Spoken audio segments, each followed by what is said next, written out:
Right.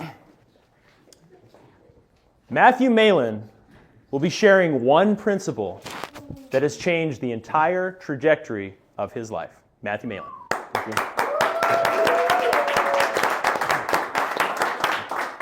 Thank you. It was second grade, Miss Sylvia's class, and that day was class presentations. So I got up there and got nervous, and I stumbled on all of my words, and all of these kids started to laugh at me, and I began to cry. And I sat down mid-speech. In that moment, two things happened to me. First, I had this spell cast on me, and second, I had a belief born in me that I can't do public speaking. And the problem is that we allow people to cast all of their spells and words onto us. It makes it where it controls our destiny, what we can, what we can't do in our lives. And beliefs, the problem with them is our brain finds them to be true. If you think something, your brain will find ways to prove you right. So in my case, I was like, I can't speak. My brain was like, well, you did this time, you screwed up here, this time. It proved me right over decades and decades of time until finally, like, I can't do this. And that was my life for a long time. I went through college my freshman year, sophomore, junior, and I bombed lots of speeches. But senior year, it got worse. We had to do this presentation to a bank and tell them why our company was the best in our class. We had to show them all of our numbers, we had to show them the projections, and why to trust us with their money.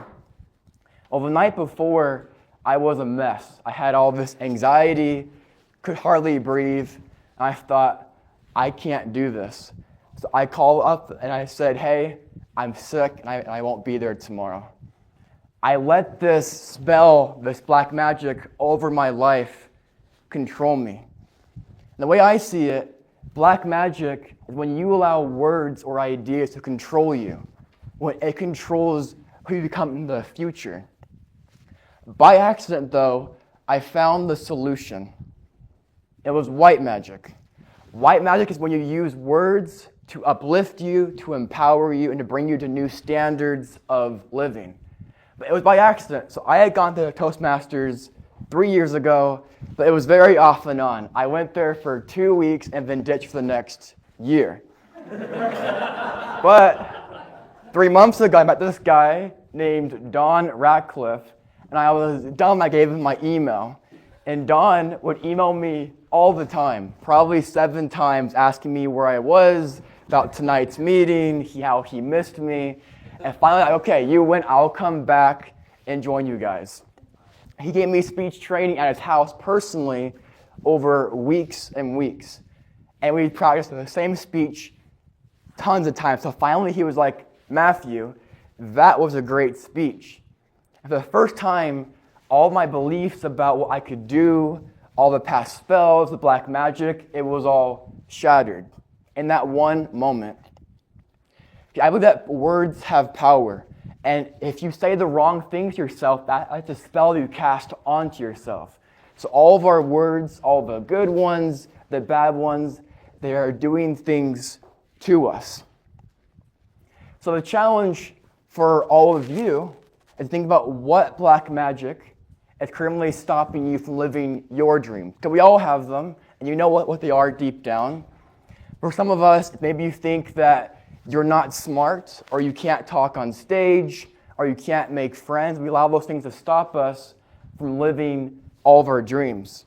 And so the challenge for you guys all tonight is to grab a piece of paper and write down all of your different things. On the left side, what you have stopping you. And on the right side, have the white magic version of that belief. So for example, if you believe, I can't make friends, instead think, I am open to making connections. So then your brain is like, well, you did it this time, and it'll try and find ways to prove you right in your new goal. So that way, your brain and you are working together to make your dreams come alive. And I am proof that words matter. If you saw me a year ago, 2 years ago, 10 years ago, you think that is not Matthew. But if I can do it, you guys can certainly do it too. And the real challenge is for the next week, all of your negative thoughts, when you have one of them, replace it with a white magic positive version of that thought. Because I believe that as we do this, we can rewrite our stories one word at a time. Thank you.